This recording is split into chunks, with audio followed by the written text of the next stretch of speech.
Bagaimana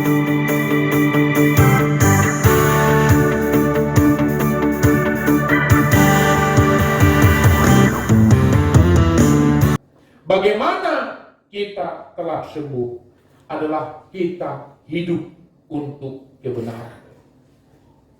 Ya. Kita hidup untuk kebenaran.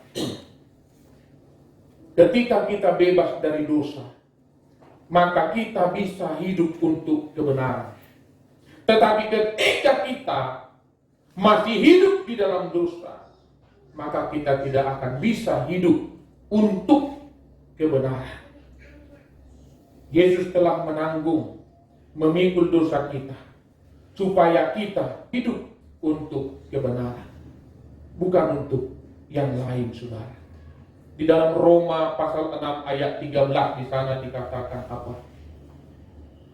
Dan janganlah kamu menyerahkan anggota-anggota tubuhmu kepada dosa untuk dipakai sebagai senjata kelaliman. Tetapi serahkanlah dirimu kepada Allah sebagai orang-orang yang dahulu mati, tetapi yang sekarang hidup. Dan serahkanlah anggota-anggota tubuhmu kepada Allah untuk menjadi senjata-senjata kebenaran. Puji Tuhan. Serahkanlah anggota-anggota tubuhmu kepada Allah untuk menjadi senjata-senjata kebenaran. Jangan kamu menyerahkan anggota-anggota tubuhmu kepada dosa,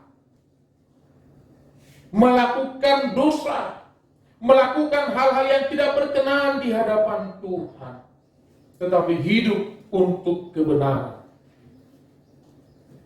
Hidup untuk kebenaran juga berarti melakukan kemauan atau kehendak Allah. Untuk itulah kita hidup. Untuk itulah kita ditebus oleh darah Yesus, supaya kita hidup untuk kebenaran. Jadi apa tujuan hidup kita di dalam dunia ini? Adalah hidup untuk kebenaran. Di dalam Kolose pasal 3 ayat 23 dikatakan, apapun juga yang kamu perbuat, perbuatlah dengan segenap hatimu, seperti untuk Tuhan dan bukan untuk manusia. Apapun yang kamu perbuat, perbuatlah dengan segenap hatimu, seperti untuk Tuhan dan bukan untuk manusia. Bukan untuk manusia. Karena untuk itulah kita hidup, dimanapun kita berada. Dimanapun kita bekerja, lakukanlah seperti untuk Tuhan, bukan untuk manusia. Sekalipun sepertinya, saya kan bekerja untuk manusia. Ya, engkau bekerja di sana, engkau melakukan sesuatu di sana. Tetapi di dalam engkau melakukan itu, lakukanlah dengan segenap hati, seperti untuk Tuhan. Tadi pagi saya suruh anak saya menyusun kursi dan juga menyapu gereja. Saya bilang, kenapa asal kau susun? Kenapa asal kau sapu? Yang kau kerjakan itu bukan supaya dilihat manusia,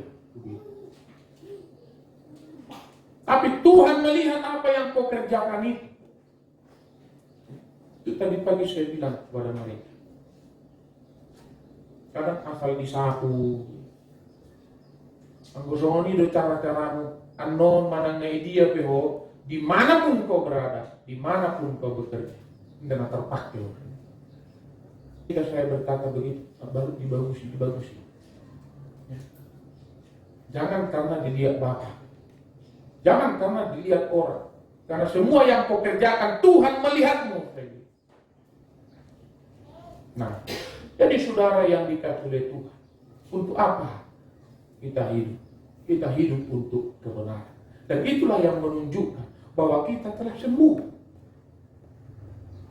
Bukan dikatakan, saya hidup lagi di dalam dosa. Dosa tidak berkuasa lagi atas hidup saya. Bukan berarti kita tidak melakukan dosa lagi, bukan. Karena kalau kita sudah sempurna, kita sudah selesai. Ya. Tapi di dalam kehidupan ini beda. Kalau kita melakukan kesalahan, melakukan dosa dengan dikuasai oleh dosa, dengan hidup di dalam dosa. Kalau dikuasai oleh dosa, kalau hidup di dalam dosa, berarti hidup untuk dosa. Hidup untuk melakukan itu, bukan untuk melakukan kebenaran. Tetapi kadang kita melakukan kesalahan, kita melakukan dosa. Kadang-kadang kita tidak menyadarinya, kadang-kadang kita tidak tahu, kadang-kadang karena kita menjadi lemah. Kadang-kadang karena begitu beratnya pencobaan. Ya. Itu berbeda.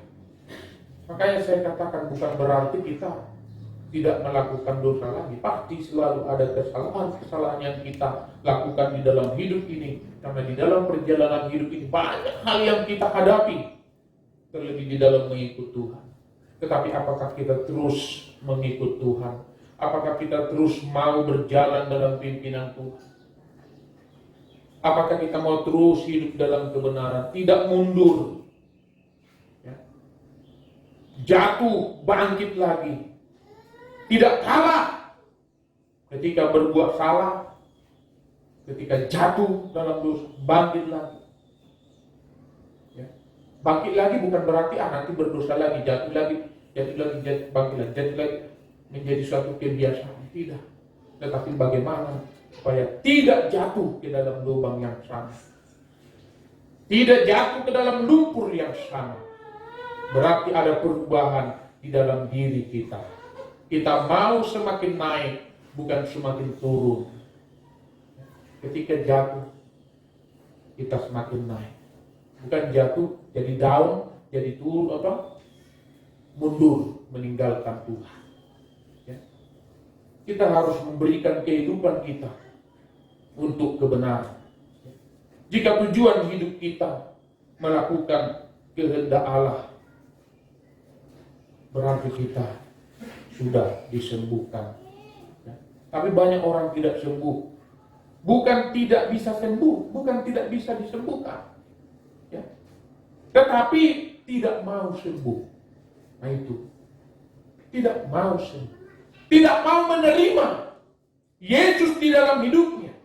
Tidak mau menerima bahwa Yesus yang sudah disalibkan itu adalah oleh karena menanggung dosanya.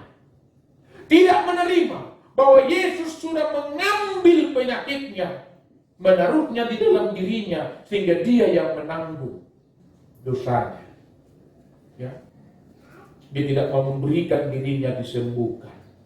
Dia tetap hidup di dalam penyakitnya. Dia tetap hidup di dalam dosanya. Tapi firman Tuhan hari ini menyampaikan kepada kita, kamu telah sembuh. Sadarlah bahwa kamu telah sembuh. Kalau saya sudah sembuh, kalau saudara dan saya sakit secara jasmani, kita tidak bisa melakukan apa-apa.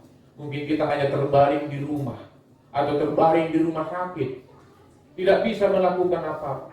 Tetapi kalau kita sudah sembuh, kita bisa beraktivitas, kita bisa melakukan apa saja, kita bisa bekerja. Ya.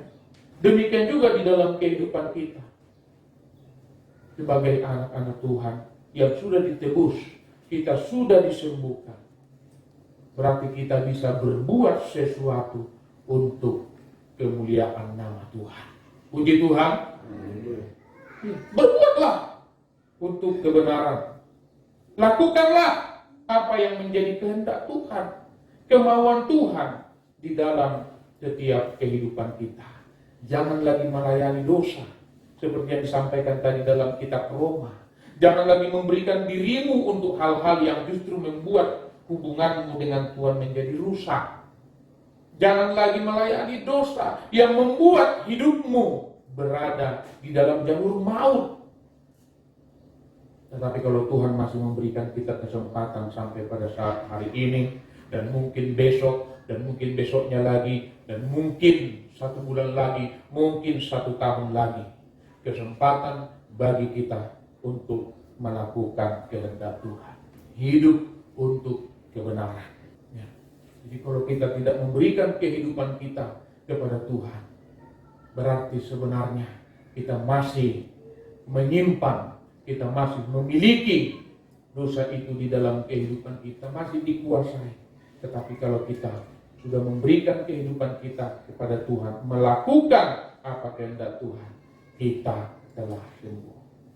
Jadi biarlah di tempat ini kita semua mengalami kesembuhan yang dari Tuhan. Yang memiliki sakit hati disembuhkan. Yang memiliki iri hati disembuhkan. Yang memiliki dendam disembuhkan. Dan mungkin ada hal-hal yang lain di dalam kehidupan saudara. Hari ini firman Tuhan berkata, kamu telah sembuh. Kamu telah dipulihkan. Maka berikanlah hidupmu kepada Tuhan. Ini yang boleh saya sampaikan di dalam kebenaran firman Tuhan pada saat hari ini.